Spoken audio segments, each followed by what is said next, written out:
지금부터는 간단하게 이제 분과별로 어떤 요령으로 어떤 자세로 어떤 태도로 공부를 하는 게 좋을지 이런 것들을 간단하게 한번 얘기해 보려고 합니다.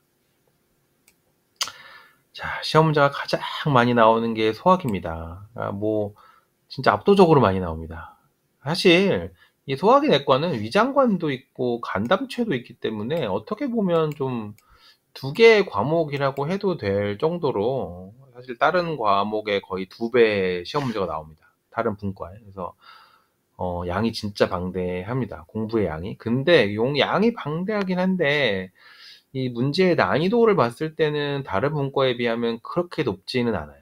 그러니까 내용에서 이해하는데 뭔가 굉장히 어려운 부분은 별로 없어요. 특히 위장관은 '와 나 이게 도대체 무슨 말인지 모르겠어. 도대체 이게 왜 이런 건지 이해가 안 돼.'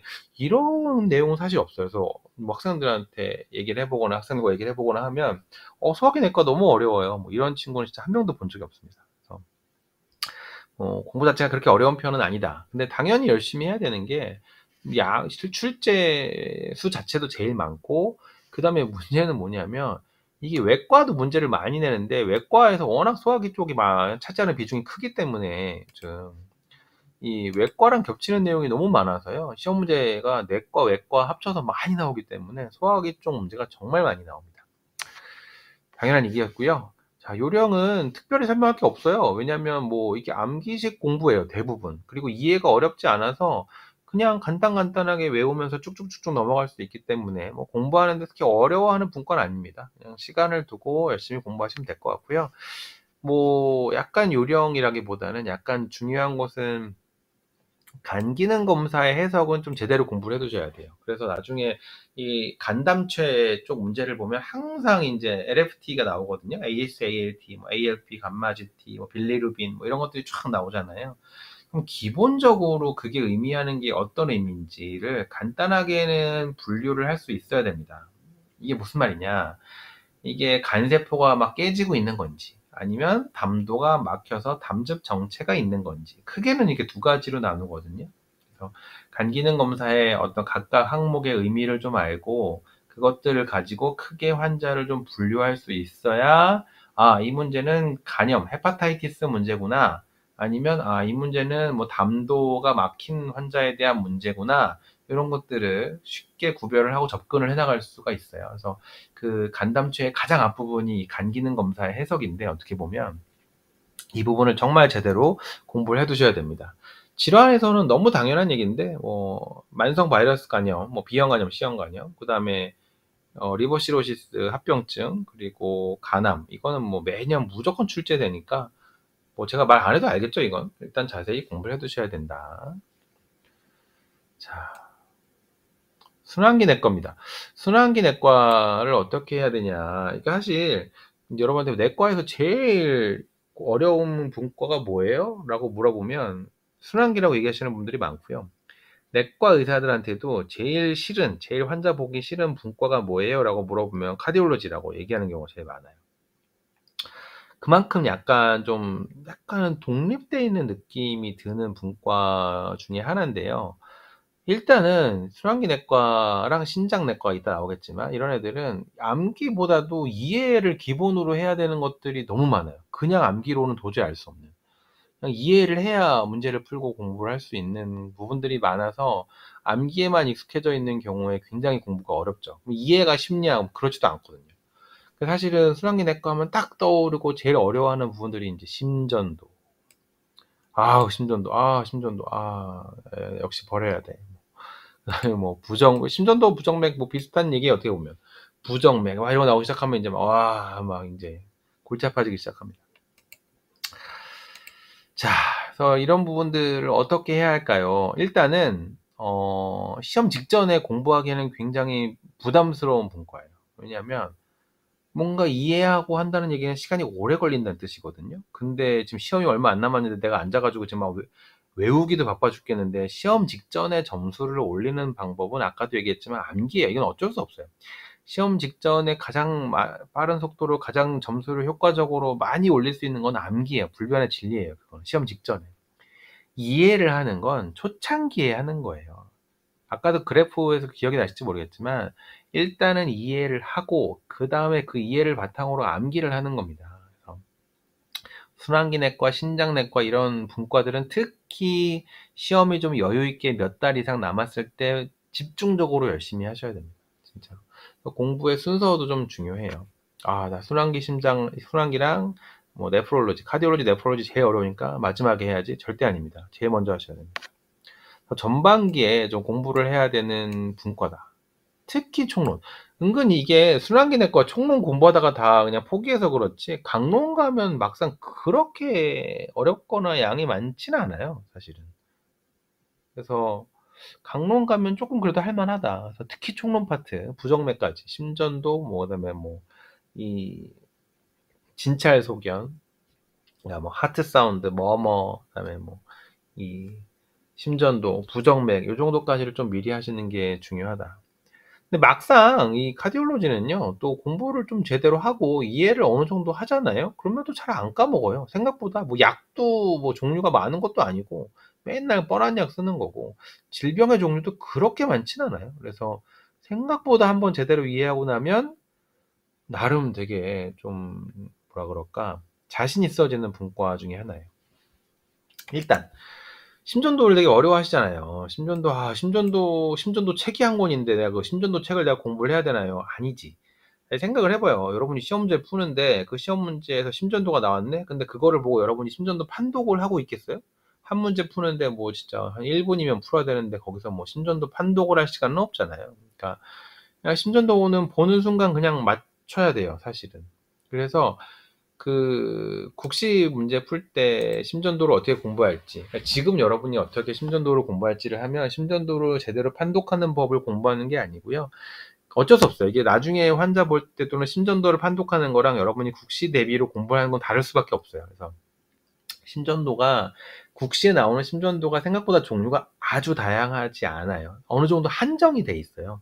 그 많은 다양한 심전도 소견 중에, 질환 소견 중에 일부분만 시험에 나오거든요. 그러니까 딱 어느 것들이 시험에 나오는지를 딱 인지를 하고 그 다음에 그거 중에 어떤 건지를 맞춰가면 됩니다. 그리고 사실은 제가 여러분 국시에 나오는 심전도를 다 셌었어요. 10년치를 심전도를 전부 다 모아서 뭐가 나오는지를 다 셌었는데 결국은 부정맥이에요. 당연하지. 심전도로 어떤 병을 진단하나요? 부정맥이지. 부정맥을 진단하는 건 심전도잖아요. 초음파로 진단하는 게 아니잖아. 그래서 부정맥이 절반 이상이고요. 여러분이 시험에 나오는 심전도에 나머지 절반의 또 절반 정도가 MI예요. 마이오카디아 인팍션. 사실 이 부정맥이랑 마이오카디아 인팍션을 공부를 하면 여러분 국시에 나오는 심전도의 75%를 이해하는 겁니다. 어느 정도. 나머지 다 합쳐서 25% 나오는 거예요. 그래서 국시에 나오는 심전도라 함은 결국은 부정맥과 MI구나. 근데 MI가 그렇게 어렵지는 않으니까 이 부정맥 공부라고 봐야 되죠. 근데 그 부정맥 중에서도 국시에 나오는 게 어느 정도 한정적이니 그렇게 많이 안 나와요. 그거 위주로, 시험에 나오는 거 위주로 반복적으로 연습을 하시면 생각보다는 쉽게 풀 수 있다. 그렇게 이해하시면 됩니다. 그리고 또 하나 말씀드리면 진찰 소견을 되게 어려워하시거든요. 뭐 하트 사운드 그다음에 뭐 이 경정맥 경정맥에 A, C, X, V, Y, X 디센트가 어떻고, Y 디센트가 어쩌고, 이런 얘기 나오잖아요. 이 아테리얼 펄스가 어떻고, 시험에 하나도 안 나옵니다.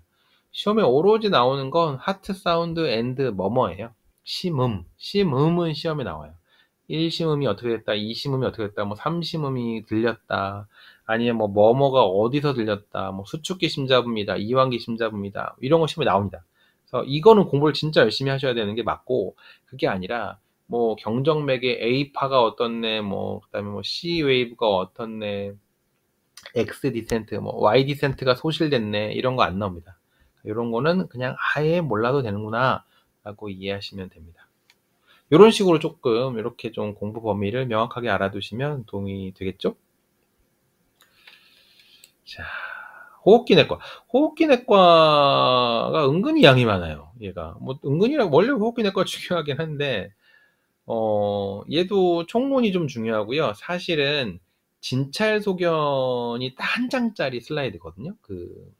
진찰소견표가 있어요. 여러분 문제집 다 있어요. 원래 해리슨에 있는 표인데 그거를 한글로 뭐 번역해서 여러분이 보는 참고서에 다 아마 들어가 있을 거예요. 이 호흡음, 그다음 뭐 우리가 이제 호흡기 진찰할 때, 폐 진찰할 때 시촉 타청을 하잖아요. 시진, 촉진, 타진, 청진 하잖아요.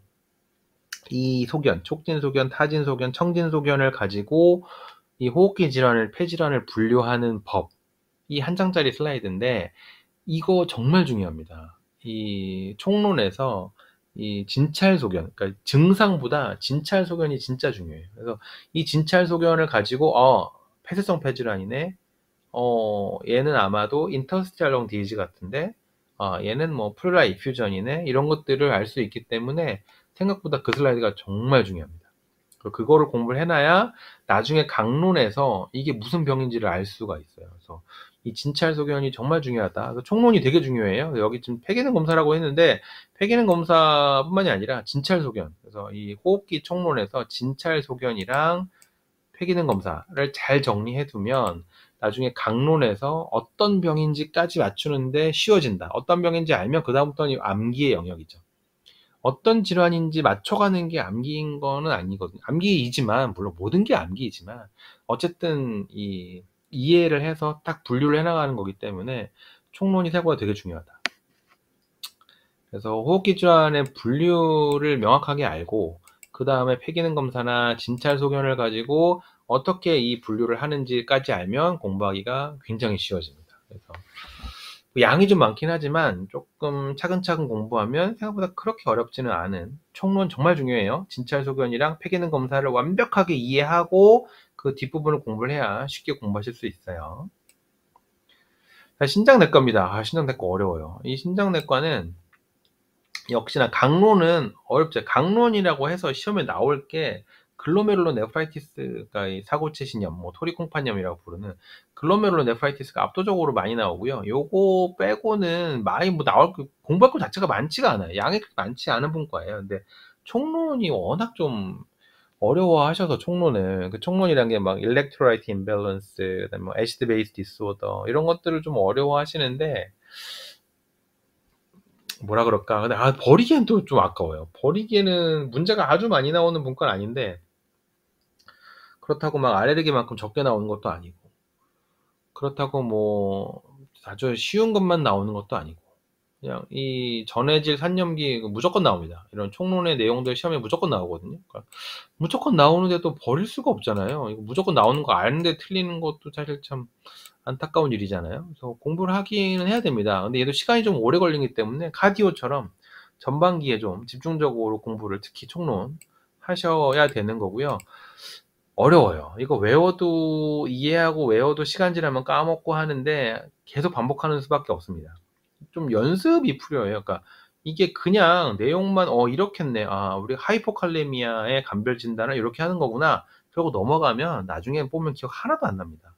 얘는 진짜 반복적인 연습이 필요해요. 우리가 막 구구단 외우고 무슨 산소 막 옛날에 계산 막 반복해서 하듯이 이 약간 반복 훈련이 되게 중요한 곳이에요. 애시드 베이스도 마찬가지고. 그래서 일렉트로라이트 임밸런스, 애시드 베이스 디스오더 이런 거는 연습 문제를 진짜 많이 풀어야 된다. 어쩔 수 없어요. 이거는 시험에 정말 많이 나오기 때문에 명확하게 분류를 잘 이해를 하고 그 다음에 연습 문제를 많이 풀어보시는 게 도움이 많이 된다. 그 말밖에 제가 해드릴 말이 없는 것 같아요. 애시드 베이스 디스오더 같은 경우는요, 그렇게 어렵게 안 나와요. 무슨 말이냐면, 여러분이 애시드 베이스 디스오더 어려워하는 이유가, 믹스드 애시드 베이스 디스오더 때문에 어려워하시는 거거든요. 이 환자는 대사성 산증에 호흡기성 알칼리증이 같이 동반된 환자야. 뭐, 이딴 거를 파악하려면 되게 어려운데, 물론 뭐 공부를 하면 할 수 있지만, 쉽게 할 수 있지만, 그것 때문에 좀 어려워하실 수 있는데, 이런 게 안 나옵니다. 그냥 대사성 산증, 대사성 알칼리증, 호흡성 산증, 호흡성 알칼리증 넷 중에 하나 맞추는 거가 대부분 나오기 때문에 생각보다 어렵지 않아요. 굉장히 심플합니다. 심플 애시드 베이스 디스오더만 명확하게 이해하셔도 된다. 그렇게 하시면 공부하기가 조금 수월해지실 겁니다. 자, 내분비내과고요. 내분비내과도 호불호가 좀 많이 갈리긴 하는데 몇 가지 제가 이제 알려드릴 건 당연한 얘기지만 호르몬 검사의 해석이기 때문에 결국은 다 네거티브 피드백입니다. 그래서 뭐 어떤 게 올라가고 어떤 게 내려갔는지 이런 걸 보면서 어느 장기의 문제인지 어느 레벨의 문제인지 이게 피튜터리의 문제인지 아드레날 글랜드의 문제인지 이런 것들을 파악을 하는 분과죠. 그러니까 호르몬 검사의 해석을 하는 분과입니다. 처음부터 끝까지. 뭐 갑상선, 당뇨, 콜레스테롤 많이 나오는 건 너무 당연한 얘기라서 이건 뭐 제가 따로 할 얘기는 없고요. 갑상선 기능 검사는 당연한 얘기인데 잘 이해하셔야 돼요. 프리티포랑 TSH 딱 두 개. 프리티포랑 TSH를 보고 이게 저하증인지 항진증인지 어디에 문제인지 어느 정도의 문제인지를 명확하게 파악하실 수 있어야 돼요. 그러니까 이거는 뭘 갖고 공부를 하든 진짜 잘해 놓으셔야 됩니다. 프리티포랑 TSH의 해석. 정말 중요해요. 이거는 꼭 기억하셔야 돼요. 이건 정말 완벽하게 이해하셔야 돼요. 결국 갑상선 기능 검사의 해석이란 게 프리티포랑 TSH의 해석이거든요. 그 두 가지를 갖고 어떻게 해석할지 그거 꼭 기억하시고요. 뭐 당뇨 많이 나와도 너무 당연한 얘기고. 제가 여러분한테 꼭 하나 알려드려야 되는 건 여러분이 뭐 예를 들면 우리가 아크로메갈리라는 병이 있죠. 자이간티즘, 그러니까 그로스 호르몬이 과도하게 분비되는 아크로메갈리의 확진 검사가 뭔가요? 75g 글루코스 톨러런스 테스트예요. 그러니까 당뇨도 아닌데 뭐 그런 거래요. 합니다. 그래서 이 당부와 성장 호르몬 억제 검사라는 걸 합니다. 그러면은 이 당 부하를 해서 성장 호르몬이 억제가 되는지 확인을 한다라는 것만 외우면 되나요?가 아니에요. 기준을 아셔야 돼요. 그래서 이 기준이 1이거든요. 숫자를 외우셔야 되는데 단위는 모르셔도 되는데 숫자는 아셔야 돼요. 그래서 1이 기준이에요. 1 미만이어야 정상, 그로스 호르몬이 1 미만으로 억제가 돼야 정상이고 1보다 크면 이제 우리가 아크로메갈리네 라고 진단을 하게 되는 거거든요.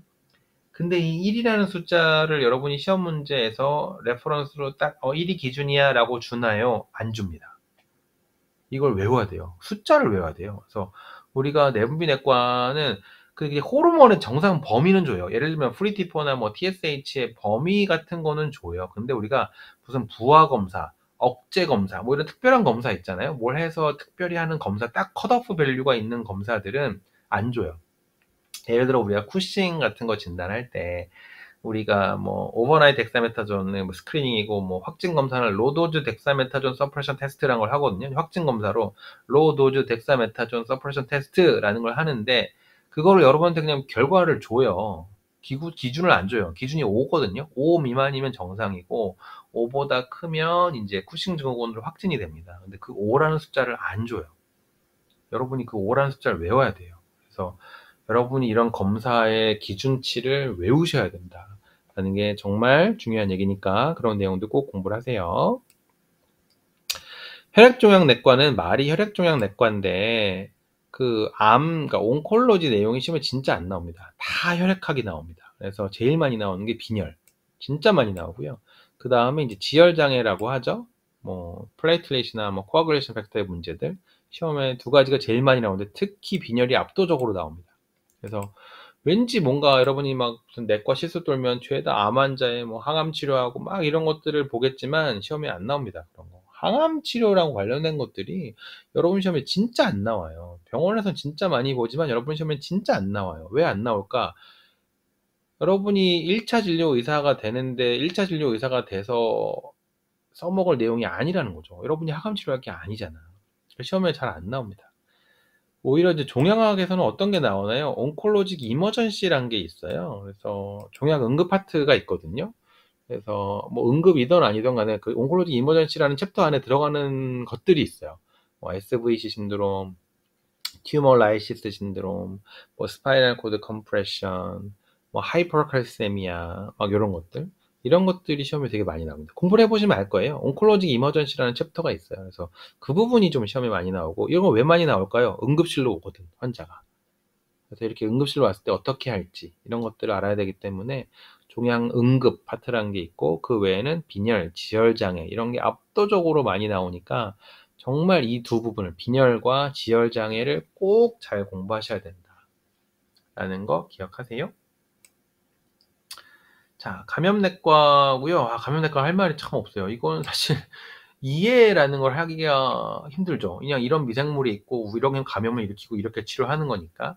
다만 일단 당연히 여러분도 알고 있겠지만 가장 많은 부분을 차지하는 게 세균이고요. 결국은 이걸 치료하는 건 항생제잖아요. 그래서 세균과 항생제에 대한 이해를 하지 않고 공부를 하는 건 제정신이 아닌 겁니다. 그러니까 무슨 말이냐면 내가 감염내과를 공부한다라고 하면 제 생각에 제일 먼저 확실히 해야 되는 건 세균의 분류를 무슨 일이 있어도 잘 아셔야 돼요. 여러분 시험에 나오는 모든 세균을 분류할 수 있어야 돼요. 얘가 그람 양성인지 음성인지, 에어로브인지 어네어로브인지, 콕사인지 뭐 아니면 로드인지, 알균인지 막대균인지 이런 것들을 구별을 어느 정도 할 수 있으셔야 됩니다. 이게 우선이에요. 이게 돼야 사실 어떤 항생제를 쓰냐가 또 달라지는 거죠. 그래서 뭐 그람 포지티브야. 그러면 우리가 어떤 항생제를 쓸지. 그람 네거티브야. 어떤 거 중에 고민을 할지. 근데 어네어로브야. 이러면 또 항생제가 완전히 달라지거든요. 얘는 그람 염색이 안 되는 에이티피칼 박테리아라고 부르는 애야. 그러면 또 항생제가 또 완전 달라지고.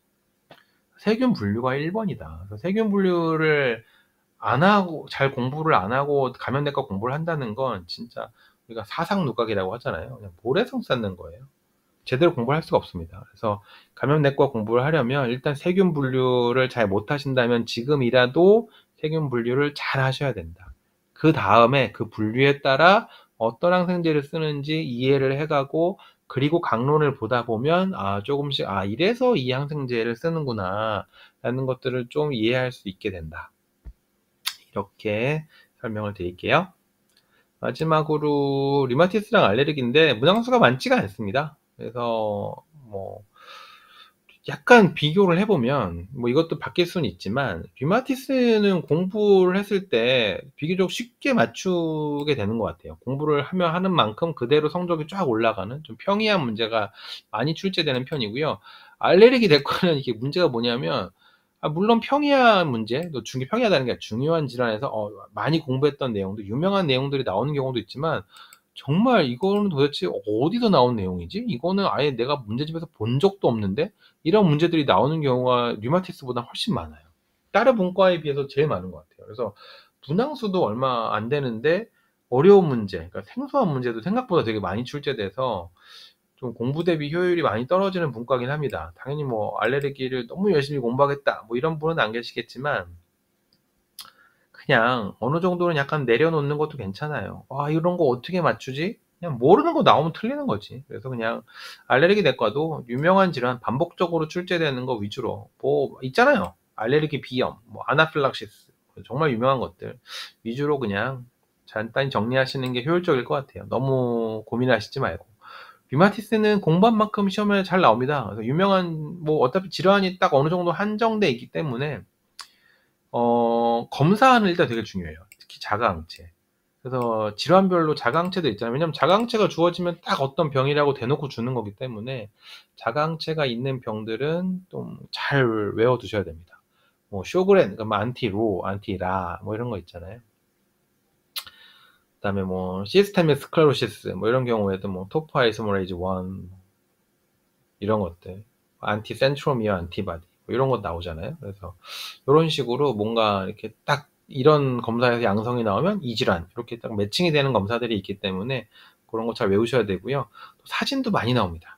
전신 사진, 환자의 사진, 뭐 래쉬라든지 아니 뭐 엑스레이라든지 이런 특징적인 사진들 많이 나오니까 시험에 사진 많이 나오고 되게 유명한 것들 많이 나옵니다. 근데 어렵지 않아요. 하여튼 류마티스는 공부한 만큼 중요한 병 위주로 공부한 만큼 나오니까 그냥 무난하게 공부하실 수 있는 그런. 근데 제일 중요한 건 역시나 검사랑 사진 위주로 공부하셔야 된다.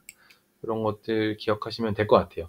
사실 뭐 이런 건 이렇게 공부해야 된다라고 딱 한정 지어서 얘기할 수는 없고요. 제가 이제 분과별로 간단하게 어떤 식으로 접근을 해야 되는지 조금 말씀을 드렸고요. 그래서 하여튼 저도 강의할 때 최대한 여러분이 좀 쉽게 이해할 수 있게 공부해야 되는 범위를 좀 줄일 수 있게 많이 노력을 하고 있습니다. 그래서 좀 방대하지만 조금 요령껏 잘 준비하셔서 정말 내과를 그래도 내과 내가 그래도 내과 웬만큼 하는데 라고 돼야 다른 과목을 공부하면 성적을 올라갈 수 있습니다.